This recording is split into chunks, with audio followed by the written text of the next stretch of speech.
우리 서로 축복하면서 인사를 나눕니다. 당신은 말씀과 기도의 사람이십니다. 이렇게 우리 인사를 나눕니다.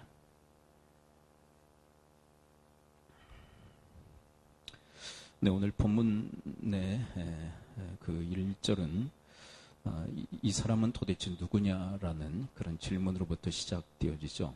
우리 1절을 함께 읽어볼까요? 이는 도대체 누구일까요? 자, 63장 1절 함께 읽어볼까요? 시작.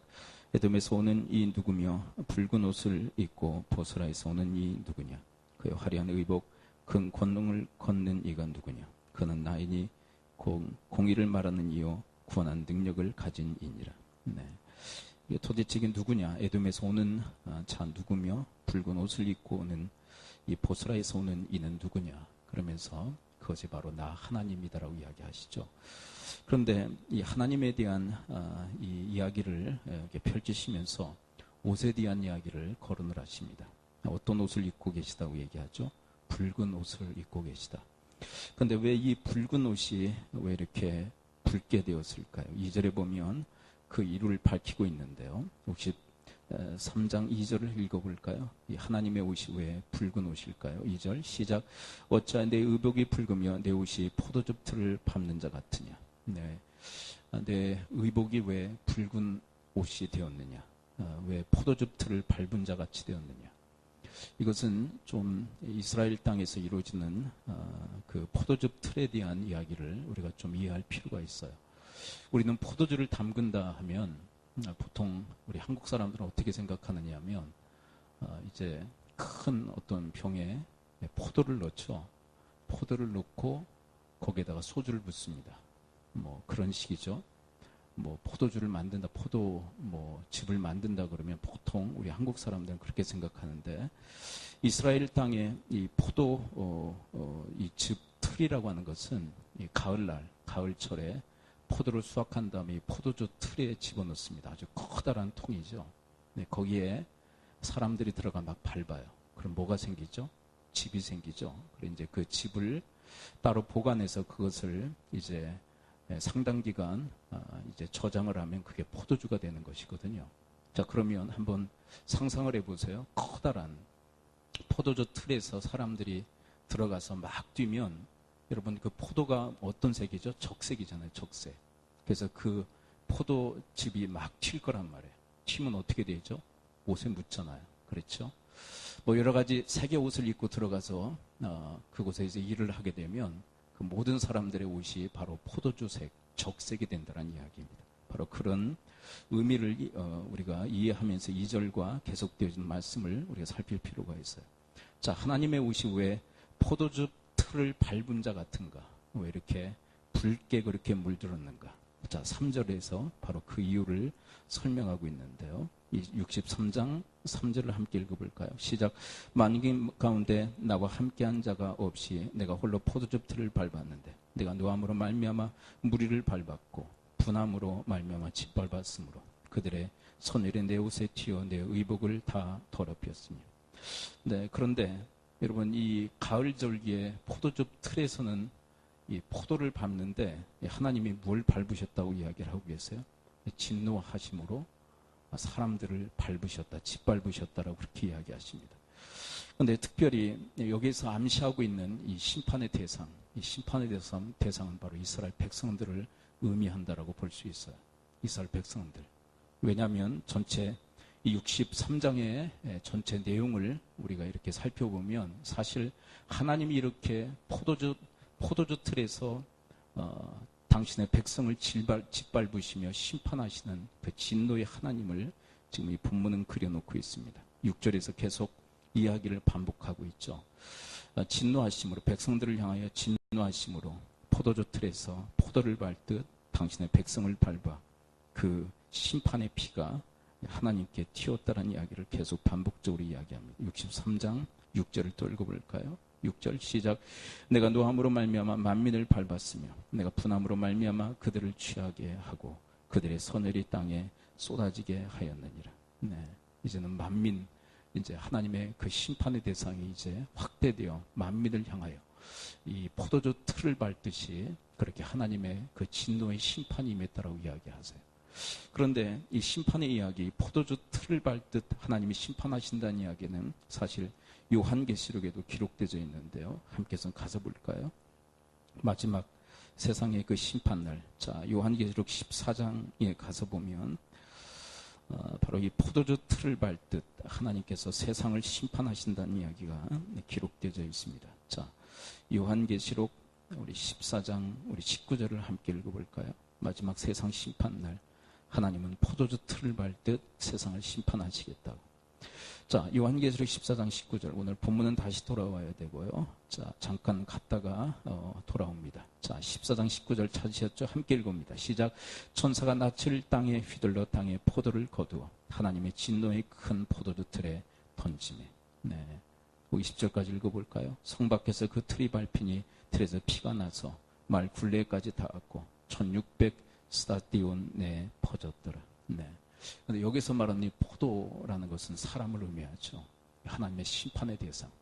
그래서 이 포도주 틀과 같은 그 심판의 그런 틀에 집어넣고 하나님이 밟아버리시겠다는 이야기죠. 짓밟으시겠다. 바로 이 이사야서의 그 예언의 말씀과 맥을 같이 하면 마지막 심판의 그때에도 바로 이런 포도주 틀에서 하나님이 심판의 대상을 짓밟듯 그렇게 심판하신다는 이야기가 이렇게 기록되어 있습니다. 자, 요한계시록 19장 15절에서도 바로 이 포도주 틀에 대한 이야기를 우리에게 들려주시는데요. 자, 요한계시록 19장 15절 마저 함께 읽어볼까요? 포도주 틀의 심판. 네, 15절 함께 읽습니다. 시작. 그의 입에서 예리한 검이 나오니 그것으로 만국을 치겠고 친히 그들을 철장으로 다스리며 또 친히 하나님 곧 전능하신 이의 맹렬한 진노의 포도주 틀을 밟겠고. 네, 여기서도 뭐가 나와요? 포도주 틀. 그렇죠. 여러분, 절기상 이 추수 때는 어떤 절기죠? 자, 7대 중요한 절기들이 있다고 그랬죠. 자, 봄절기는 뭐죠? 봄절기는 유월절, 무교절, 그리고 초실절. 자, 한번 따라서 합니다. 유월절, 무교절, 초실절. 이것은 예수 그리스도의 재림과 관련되어 있죠. 재림과. 그 다음에 중간절기는 뭐죠? 네, 펜타코스트라고 하는 오순절. 그때 말씀을 받고 성령이 임하시죠.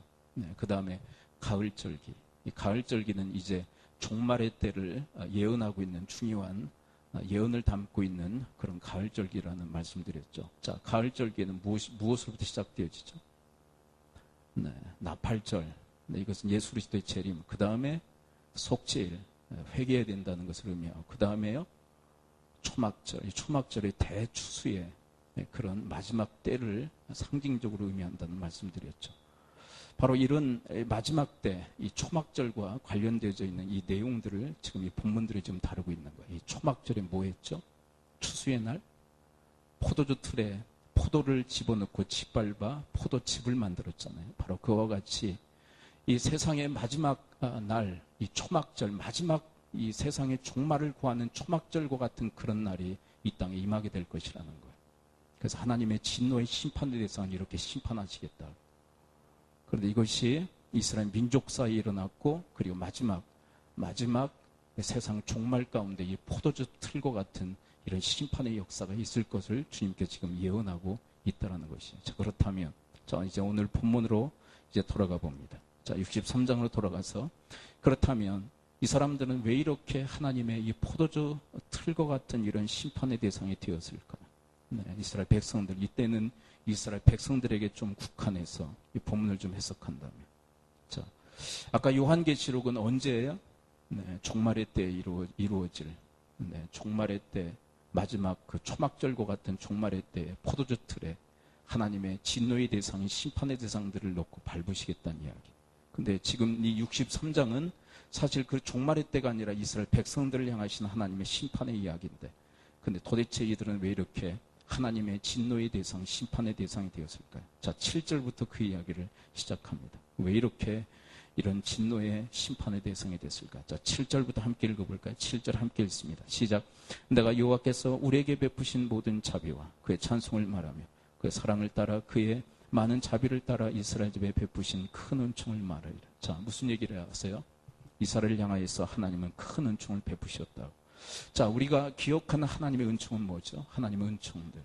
오늘 본문에 바로 그 얘기들이 소상히 나와 있어요. 자, 11절부터 함께 볼까요? 11절. 자, 11절. 구체적. 자, 이 하나님이 이스라엘에 베푸신 그 은총들이 뭔지를 우리가 한번 새겨볼까요? 11절 함께 읽습니다. 11절 시작. 백성이 옛적 모세의 때를 기억하여 이르되 백성과 양떼의 목자를 바다에서 올라오게 하신 이가 이제 어디 계시냐? 그들 가운데 성령을 두신 이가 이제 어디 계시냐? 자, 모세의 때, 이것은 출애굽을 의미하죠. 그들을 바다 가운데서 올라오게 하시고 성령을 두시고, 이것은 그들을 출애굽시킬 때 홍해에서 그들을 구원하시는 그 장면을 연상케 하시죠. 또 12절을 볼까요? 12절 시작. 그의 영광의 팔이 모세의 오른손을 이끄시며 그 이름을 영원하게 하려 하사 그들 앞에서 물을 갈라지게 하시고, 이 홍해의 그 갈라짐. 13절 계속 읽어볼까요? 그들을 기품으로 인도하시되 광야에 있는 말같이 넘어지지 않게 하신 이가 이제 어디 계시냐? 14절.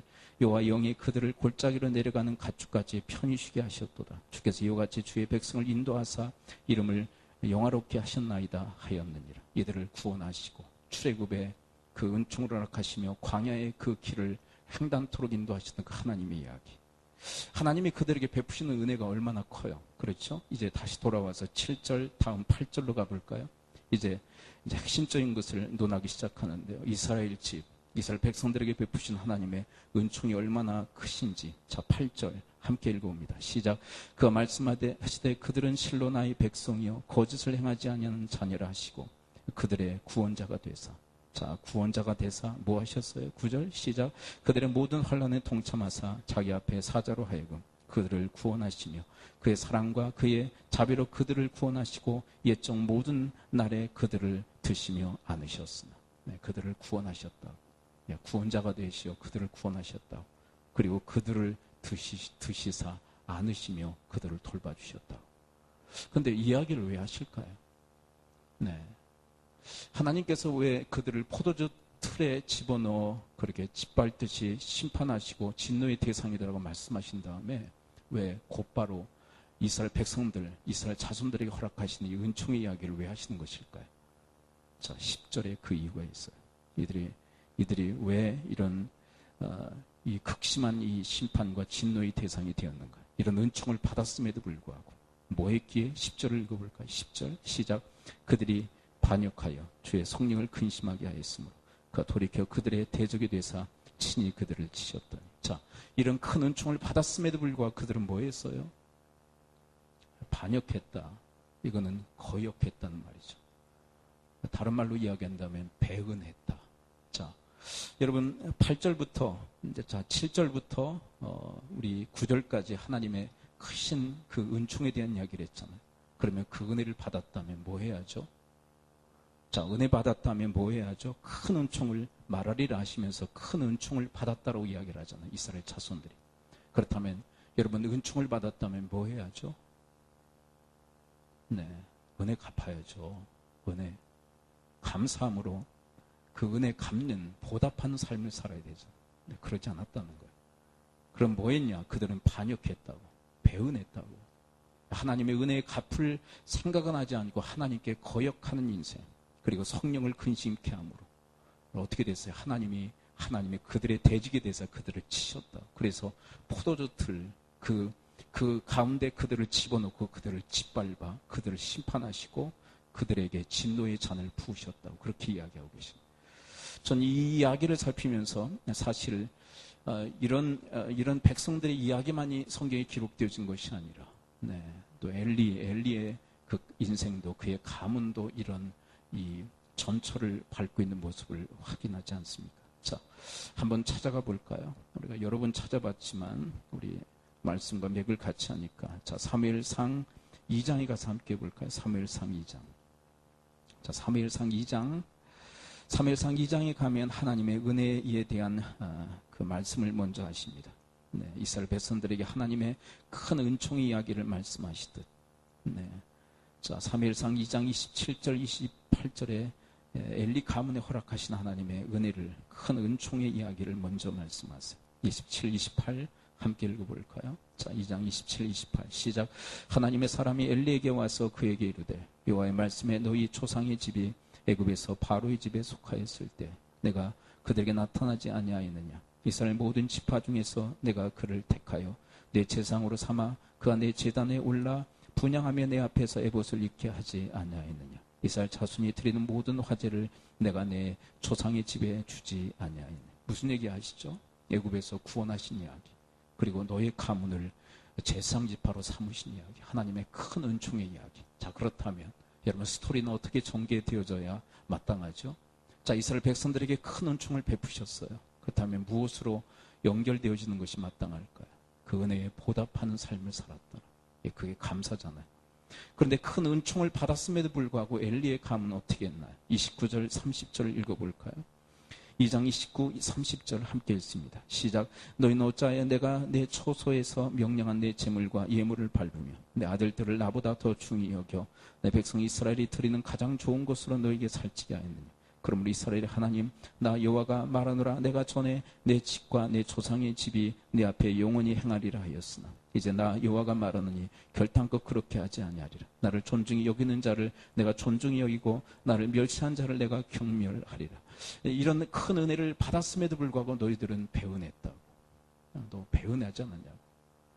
이스라엘 백성들이 하나님께 거역하고 반역하듯이 이 엘리, 그리고 엘리의 가문은 하나님 앞에 그렇게 배은하는 그런 삶의 태도와 자세를 취했다. 그래서 이 엘리와 엘리의 가문 전체가 하나님의 진노의 심판의 대상이 되지 않나요? 여러분, 이것은 계속 이야기 전개상 또 누구와 맞물려 있죠? 사울과도 맞물려 있잖아요. 여러분, 사울도 하나님의 큰 은총의 사람 아니었나요? 초대 임금으로서 하나님의 세움을 입었던 이 은총의 사람. 그럼에도 불구하고 이스라엘 백성들이 하나님 앞에 반역하듯 거역하듯 배은하듯 사울도 하나님 앞에 그런 전처를 받는 모습들을 우리가 확인하게 되어지. 그래서 하나님의 진노의 대상, 심판의 대상이 되고 있는 모습들을 확인하게 되어지. 자, 이제 오늘 본문으로 다시 돌아올까요? 자, 63장으로 다시 돌아옵니다. 네, 63장 10절 다시 한번 읽어볼까요? 은혜를 큰 은총을 받았음에도 불구하고, 자, 10절 다시 한번 읽습니다. 63장 10절 시작.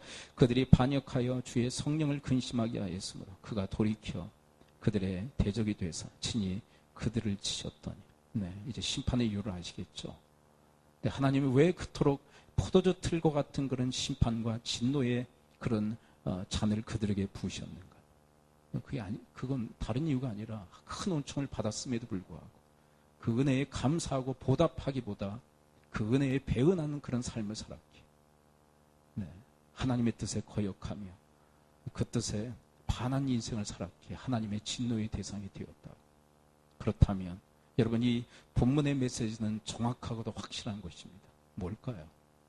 네, 그냥 소극적으로 이렇게 살지 말자, 그 정도일까요? 전 그렇게 생각하지 않아요. 정말 그 은혜, 큰 은총을 받은 자답게 합당하게 살 것을 우리에게 요청하시는 말씀이 아닐까요? 너희들은 말이야 큰 은총을 받은 자들로서 그 은혜에 합당하게 살라고. 여러분, 그렇게 우리에게 들려주시는 주님의 메시지를 온전히 받는 여러분과 제가 될 수 있게 되기를 축복합니다. 네, 하나님의 큰 은총을 받은 자들이, 무엇보다도 예수 그리스도를 통하여 우리는 구원을 얻지 않았습니까? 네, 어떻게 보면 가장 큰 걸 얻었잖아요. 자, 함께 따라서 볼까요? 구원이 가장 큰 은혜다.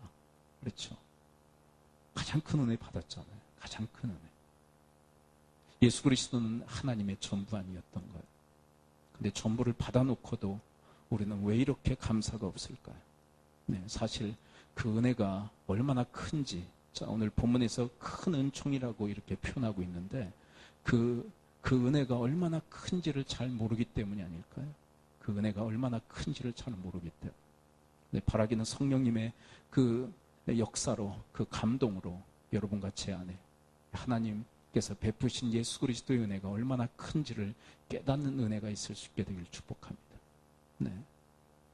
근데 우리는 너무나도 우리가 다른 것들을 바라고 아직 있지도 아니한 것, 아직 하나님께서 우리에게 주시지 아니한 것들 때문에 감사를 놓쳐버리는 경우들이 얼마나 많은지 몰라요. 주께서 우리에게 원하시는 것은 이미 우리에게 베푸신 하나님의 그 큰 은혜를 우리가 자각하고 그 은혜에 감사하며 그 은혜에 보답하는 삶을 주께서는 우리에게 바라신단 말이에요. 여러분, 그런 인생의 여정이 되실 수 있게 되기를 축복합니다. 네, 큰 은혜. 예수 그리스도뿐입니까? 우리가 지금까지 살아오는 동안 네, 우리가 알게 모르게 하나님 베푸신 은혜가 얼마나 큽니까? 네, 오늘 새벽에 기도하면서 그런 생각을 했어요. 네, 하나님만 아는 그런 위험, 그 모면의 그런 사건들이 내 인생 속에 얼마나 많이 있었을까? 네, 그 있었을까 없었을까? 네, 위험한 일이 있었는데 하나님이 미리 예방해 주시고 미리 막아주시고 또 피하게 하시어서 그 위험한 일들 속에서 나를 보호하신 일들이 있었을까 없었을까요? 네, 주님은 아시지만 난 모르는 그런 일들이 얼마나 많았을까요? 네. 그리고 내가 인지하지 못하는 하나님의 은혜, 나에게 이미 주어졌던 그 하나님의 은혜가 얼마나 많을까요?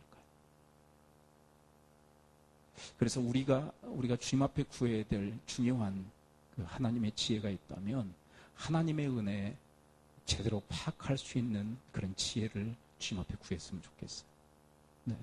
가장 으뜸은 예수 그리스도이고 예수 그리스도 이후에 우리에게 베푸신 하나님의 크고 작은 은총들, 그게 도대체 무엇인지 헤아릴 수 있는, 우리가 사실 그것을 알지 못한 이유가 있다면 그것을 헤아리지 못하는 그런 지혜의 그 박약 때문에 그렇지 않을까요? 잘 모르잖아요. 그걸 잘 모르잖아요. 하나님 베푸신 은혜가 얼마나 큰지, 크고 작은 은총이 나에게 임했음에도 불구하고 그것을 인지하지 못하는 그 연약한 그런 어떻게 보면 무지한 우리의 그 한계가 있잖아요. 하나님 이런 무지한 이 지각을 열어주시어서 하나님이 베푸신 은혜, 그 큰 은혜, 그 놀라운 은혜를 내가 인지하고 헤아릴 수 있는 그런 지혜를 구하며 그 은혜를 정말 알고 살아가는 여러분과 제가 되기를 축복합니다. 네. 근데 그 기도와 함께 우리가 해야 할 일이 있다고 생각해요. 그 뭐냐면 은혜를 매일같이 좀 헤아렸으면 좋겠어요. 이게 짝이 맞는다고 생각해요. 네, 무슨 얘기냐면 하나님 앞에 은혜를 구하고, 네, 하나님, 제가 하나님께로부터 받은 은혜 뭔지를 알게 해주세요. 그래 놓고는 헤아리지 않는다. 그러면 달라고 해놓고는 안 하잖아요. 여러분, 이 기도는 반드시 응답받는 기도인데, 여러분 받은 줄 믿고 또 주실 줄 믿고 행하실 수 있게 되기를 축복합니다. 그러기 위해서는 우리가 기도한 다음에 지각을 열어달라고 기도한 다음에 헤아려야 될 거 아니에요. 그렇죠. 여러분 우리의 간구, 우리의 기도를 주님 앞에 구하기보다 우리가 더 힘써야 될, 가장 먼저 주님 앞에 올려드려야 될 그런 향이 있다면 그것은 감사의 향이라고 생각해요. 네. 우리가 우리의 간구, 우리의 소원 주님 앞에 아뢰고 그것을 응답받는 그 일보다 더 소중한 일이 있다면 하나님 베푸신 은혜를 헤아리고 내가 인지한 그 은혜에 대해서 하나님 앞에 감사의 고백을 드리는 그 일이 우리 성숙한 신앙인들에게 우선순위인 줄 믿습니다. 네, 그게 먼저 되어야 되지 않을까.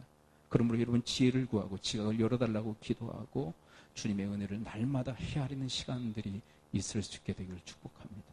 네, 그게 언제일지는 각자 정할 나름이겠죠. 새벽이 될 수도 있고 아니면 한날을 마감하는 하루의 저녁날이 될 수도 있고. 네. 그래 자꾸 하나님의 은혜를 자꾸 헤아리고 또 베푸신 은혜가 뭔지를 우리가 자꾸 확인하고, 네. 그리고 그 은혜에 감사하고 그리고 그 은혜에 어떻게 해서건 보답하는 삶을 살기 위한 그런 삶의 여정을 계획하고 모색하고 실행에 옮길 수 있다면 이것이 바로 큰 은총을 받은 자로서 합당한 삶이 아닐까요?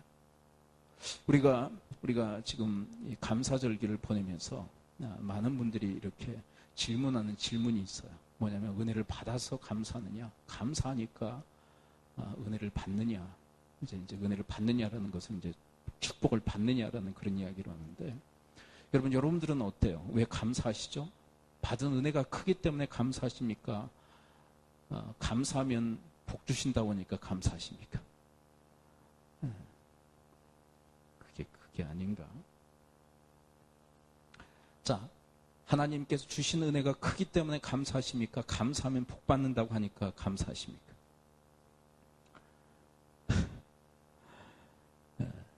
이렇게 했으면 좋겠어요. 하나님의 마음도 그런 것 같아요. 하나님이 베푸신 은혜 감사해서 감사하는 인생.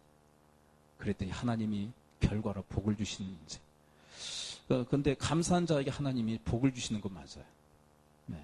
하나님 무엇보다도 이 사람은 사용하시는 복을 주시더라고요. 사용해 주세요, 이 사람. 네. 하나님의 손에 붙들려 쓰임받는 것이야말로 가장 큰 복인 줄을 믿습니다. 난 그게 아니라고 생각하는데 그러면 상당히 빗나간 인생을 살기가 상당히 가능성이 커요. 하나님이 나를 붙들어 사용하시는 그 복이야말로 가장 큰 복인데, 근데 감사한 자에게 바로 그런 복을 주시는데, 근데 우리의 감사 이유가 있다면 이미 베푸시는 그 은총에 대한 그런 반응으로 우리가 감사하며 살았으면 좋겠어요. 그리고 그 결과로 하나님의 놀라운 축복의 대상이 되었으면 좋겠어요. 네. 하나님은 원망과 불평의 사람, 그 사람과 친하지 않으세요. 어떻게 보면 하나님은 그들과 대적하세요. 오늘 본문처럼 말이에요. 왜 대적하실까요? 합당치가 않거든요. 합당치가 않아요. 그렇죠? 하나님이 돌이켜 그들을 대적하사, 대적이 돼서, 네. 은혜에 반하면, 은혜에 반대되는 행동을 취하면, 은혜에 반대되는 그런 태도를 취하면 하나님도 그들을 향하여 대적하신다라고 이야기하고 있어요. 하나님의 은혜와 하나님의 놀라운 그 복을 받았는데 우리가 원망하고 불평하며 산다면 하나님을 나의 대적으로 삼는 것밖에 더 되지 않겠어요? 네. 그럼 여러분 어떤 경우에라 할지라도 여러분 하나님 앞에 여러분 인생 살면서 원망과 불평을 여러분 근절할 수 있게 되기를 축복합니다. 하나님이 대단히 노여워하세요. 하나님, 여러분 신구약에 기록되어진 하나님을 우리가 따라다니면서 이렇게 배우고 또 배우면 원망과 불평의 사람을 하나님은 대단히 노여워하세요. 대단히 싫어하세요. 네. 대단히 싫어하세요. 네. 그러므로 하나님의 은혜, 베푸신 은혜 헤아리며 감사할 수 있어야 되겠죠. 그리고 여러분 감사, 그냥 마음에 그럼 입술로만 감사하는 것이 아니라 삶으로, 네, 삶으로 여러분들이 정말로 보답하는 보온한 인생을 살았으면 좋겠어요. 자 10절을 다시 읽고요. 이 이스라엘 백성들과 반대된 삶의 형태를 하나 찾아내야만 됩니다. 자, 이들은 감사가 없었어요. 하나님의 큰 은총을 받고도 감사가 없었어요. 그래서 이렇게 되었거든요. 자, 그런데 그것을 뒤집으면 보온하는, 보답하는 인생, 바로 그것이 나옵니다. 10절을 한번 다시 읽어볼까요? 시작. 그들이 반역하여 주의 성령을 근심하게 하였으므로 그가 돌이켜 그들의 대적이 되사 친히 그들을 치셨더니. 자, 반역은 뭐라고 다른 서에서는, 다른 그 번역서에서는 번역하고 있냐면 거역이다라는 말로 그렇게 쉽게 번역이 되어져. 거역이 뭘까요? 하나님의 뜻에 반대로 행하는 것. 하나님의 뜻을 거슬리는 것, 그게 거역이에요. 은혜에 대한 감사가 없을 때 사람은 거역하게 됩니다. 은혜에 대한 감사가 없을 때 말씀에 대한 그 반감심은 이루 말할 수가 없어요. 근데 그 하나님이 그걸 다 보시거든요. 그럼 우리가 어제 새벽에 우리가 함께 가인의 제사를 함께 다뤘잖아요. 가인의 제사와 아벨의 제사의 가장 중요한 게 무슨 차이였죠? 아벨에게는 뭐가 있었어요? 감사. 근데 가인에게는요? 감사가 없었어요. 근데 하나님이 보시는 게 뭐냐면 둘 다 보시는데 좀 가서 좀 보죠. 자, 중요한 장면이기 때문에 그래요. 창세기 4장 5절을 봅니다. 4장 5절. 창세기 4장 5절 함께 읽어볼까요? 4장 5절. 자, 창세기 4장 5절. 자, 오늘 본문 감사와 감사의 삶에 대한 이야기와 아주 밀접한 연관성이 있기 때문에 찾아가 봅니다. 4장 5절. 창세기 4장 5절 함께 읽습니다. 시작. 가인과 그의 재물은 받지 아니하신지라 가인이 몹시 분하여 안색이 변하여. 자, 그는 일치하고 있죠. 자, 분한 게 어디로 드러나요? 안색으로 드러나죠. 자, 그렇다면 중요한 거 제가 우리가 함께 좀 짚고 넘어가려고 그러는 거예요. 그에겐 감사가 없었어요. 감사가 없었단 말이에요. 근데 그 감사가 없음이 이 안색은 뭐죠? 자, 분노는 어디에 있어요? 분노는 어디에 있어요? 마음에. 그리고 안색은 어디에 있어요? 얼굴에 있단 말이에요. 그렇죠? 그런데 그 이전에 무엇가 먼저 있었어요? 제사가 먼저 있었어요. 근데 감사가 없는 제사를 드렸단 말이에요. 그런데 그 감사는 어디에 있었어요? 마음에. 그리고 그 감사가 없는 그 가인의 얼굴이 어땠을까요? 감사가 없는 가인의 얼굴이 어땠을까요? 제사를 드리면서 감사가 없는 가인의 얼굴이 어땠을까요? 네. 피자였을까요? 구기자였을까요? 자, 피자였을까요? 구기자였을까요? 완전 구기자였겠죠. 그러니까 하나님은 두 가지를 다 보시는 거예요. 두 가지. 두 가지. 그렇다면 아벨의 이 제사의 그 아벨의 마음과 그의 안색을 보셨을 거란 말이에요. 두 가지를 다. 감사가 있었던 아벨의 제사. 그의 얼굴이 어땠을까요? 감사로 드리는 이 아벨의 제사. 그리고 그 아벨의 안색이 어땠을까요? 감사로 드리는. 네? 네, 이렇게 쓰여 있었을 거예요. 감사. 이렇게. 저 강단에서 우리 회중을 보면 정확히 그 마음을 다 읽어낼 수가 있습니다. 자, 그 마음은 어디에 다 표현되기에? 어디에? 안색에 다 표현이 돼요. 네. 자, 이 말씀을 왜 드리느냐 하면, 자, 하나님의 은혜에 정말로 감사하면 우리의 그 외형의 이 삶의 태도가 말씀에 대해서 가장 좋은 반응을 보이게 돼 있어요. 그러니까 우리의 감사의 마음을 진정으로 갖게 되면 말씀에 대해서 우리의 태도가 완전히 가장 좋은 태도로 말씀에 반응하게 되어 있다는 거예요. 그래서 말씀을 온전히 받고, 그리고 그 말씀이 어떻게 합니까? 순종의 형태로 이렇게 나가요. 그런데 여러분, 오늘 본문 이제 갈 시간은 없고요. 이들이 왜 거역하죠? 그들의 마음에 뭐가 없는 거예요? 감사가 없어요. 그러니까 그들의 삶의 형태에 뭐가 드러나는 거예요? 거역의 형태로 드러나는 거역의 형태. 최근에 어떤 좀 큰 규모의 교회의 목사님이 대학 그 채플 가서 설교한 이야기를 제가 들었어요. 그분은 사실 한국교회의 명설교가입니다. 근데 대학 채플에 가서 여러분 설교를 듣거나 설교를 해보신 기억이 별로 없으시죠? 저는 그 경험이 있어요. 대학 채플. 그들은 왜 올까요? 예배하기 위해서 올까요? 점수 따기 위해서 올까요? 예배를 제대로 드릴까요? 안 드릴까요? 안 드리죠? 감사의 마음이 없고 진정한 예배가 없는 거죠. 그들의 태도는 어떨까요? 말씀에 대한 태도. 네. 그 강사 목사님이 하시는 말씀이 죽는 줄 알았대요. 설교하면서. 왜 그럴까? 말씀에 대한 그 거부감, 그 엄청난 그 거부감. 한 반 이상이 이게 뭘까요? 스마트폰 하고 있고 전혀 듣질 않는 거부감, 말씀에 대한 그 강력한 거부감. 그래서 채플 담당 그 목사님과 이야기를 하면서 다른 목사님들한테도 그럽니까? 그러니까 다 그런데 어떤 목사가 오건 다 말씀에 대한 반응이 다 그렇다는 거예요. 그런데 이상한 건 말씀을 더 잘 전하는 목사가 오면 그 반응이 더 거세진다는 거예요. 그냥 형편없게 전하는 그 강사가 왔을 때는 그냥 평범한 반응을 보인대요.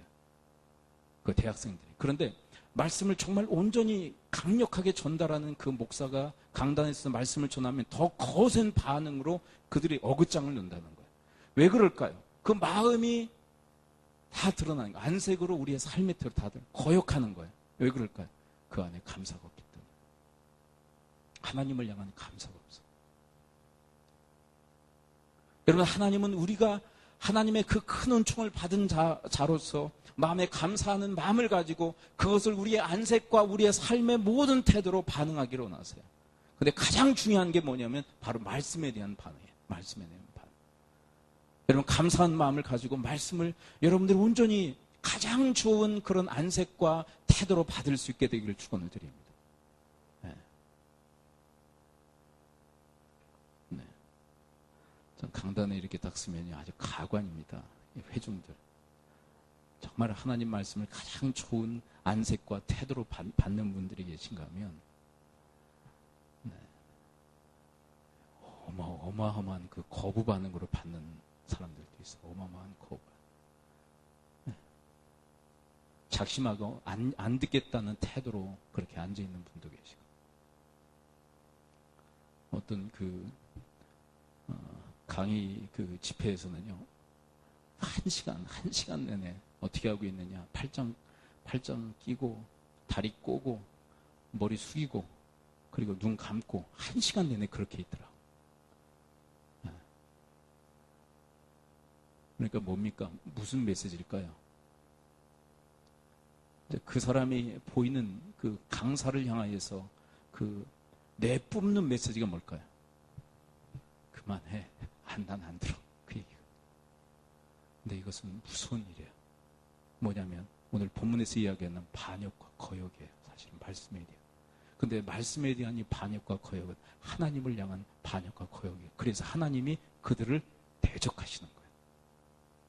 그러므로 여러분들의 인생 속에서 진정 하나님의 큰 은총에 대한 그 헤아림, 그 감사, 그리고 말씀에 대한 가장 좋은 안색과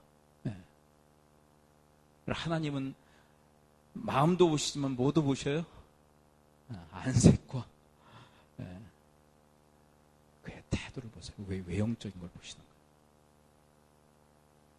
거예요.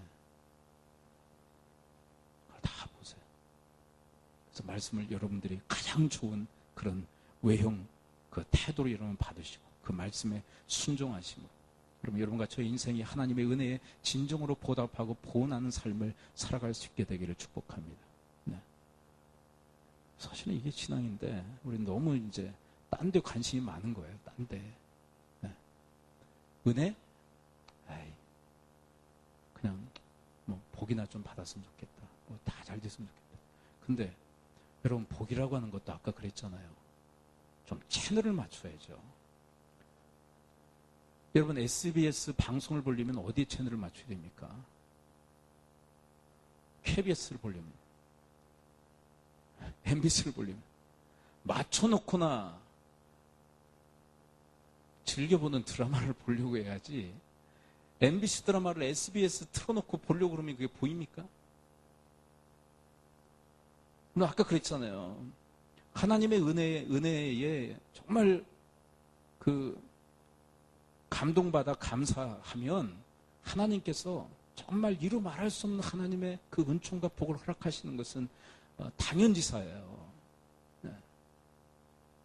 근데 이런 은혜에 대한 헤아림, 은혜에 대한 어떤 그 감사 없이 뭐 하자는 거예요? 세워지지 않는 거예요. 안 되는 거예요. 도리어 이스라엘 백성들 짝이 날 가능성이 상당히 큰 거예요. 그러므로 여러분, 하나님의 베푸신 그 은혜, 그 큰 은총에 여러분들이 온전히 반응하는 그런 주님의 사람들이 되시기를 축원을 드립니다. 네. 다른 것들은요, 사실 다 격길 아닙니까? 다 격길. 하나님이 우리에게 원하시는 그 루트, 그 길은 바로 그건데 너무 딴 데 막 생각이 가 있는 거예요. 다른데. 내 어떤 바라는 어떤 축복에 가 있고, 내 명예가 있고, 어떤 알량한 어떤 권력욕에 가 있고. 그러니까 변죽만 울리고 이상하게 왜곡되고, 그리고 교회를 힘들게 하고, 교회를 변질시키고 하는 그런 일들을 우리는 나도 모르게 일으키는 경우들이 얼마나 많습니다. 그럼 여러분들의 인생 속에 하나님의 은혜를 기초로 하여 그 은혜에 감사하고 정말 감사한 마음을 가지고 여러분들의 말씀에 온전히 가장 좋은 반응으로 반응하시며 순종하는 삶을 살아갈 수 있게 되기를 축원을 드립니다. 네. 저도 그런 것 같아요. 저도 이제 하나님을 닮아가야 되지 않습니까? 지금은 택도 없지만 닮아가는 과정이니까. 저는 그래요. 하나님이 좋아하시는 사람이 저도 좋아요. 하나님이 누굴 좋아하십니까? 하나님의 은혜 헤아리고 감사한 마음을 가지고 말씀에 가장 최선의 그런 태도로 받아들이는 사람, 그 사람을 좋아하시는데 저도 그 사람이 좋아요. 근데 말씀에 대해서 정말 어긋장을 놓고 안 받아들이겠다는 그런 태도를 가지면 하나님이 싫어하시도 저도 싫어요.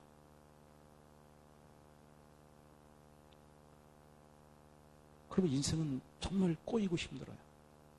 그러면 여러분 늘 하나님의 은혜에 감사하고, 우리 큰아들이 그러더라고요. 아빠는 핵심을 얘기하는데 반복이 많다. 지금 얼마나 지금 반복을 많이 하는지 모르겠어요. 그러니까 졸면서도 듣긴 듣나 봐요. 쟤 또 졸아. 박희권.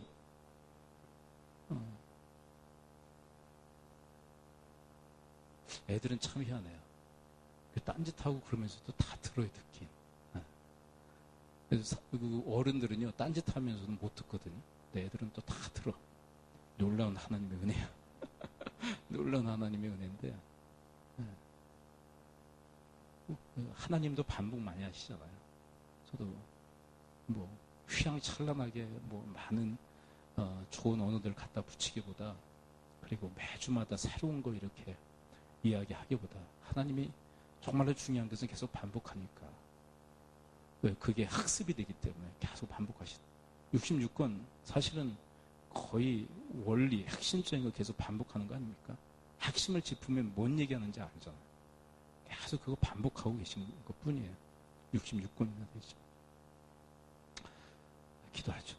우리 함께 이 시간 우리 기도할 때 하나님의 큰 은총을 받은 자로서 그 은총이 뭔지를 알게 하시고, 그리고 그 은혜에 감사하게 하시고, 무엇보다도 말씀에 최고의 안색과 최고의 태도로 말씀을 받게 하시고, 그리고 그 말씀에 거역하는 것이 아니라 순종하는 삶을 살아 하나님의 은혜에 보답하고 보은하는 삶을 살아갈 수 있도록 인도해 달라고 우리 함께 합심하여 통성으로 기도하도록 하겠습니다. 기도합니다. 아버지 하나님, 오늘 말씀해 주시니 감사를 드립니다. 하나님, 이스라엘 백성들이 하나님의 큰 은총을 받았지만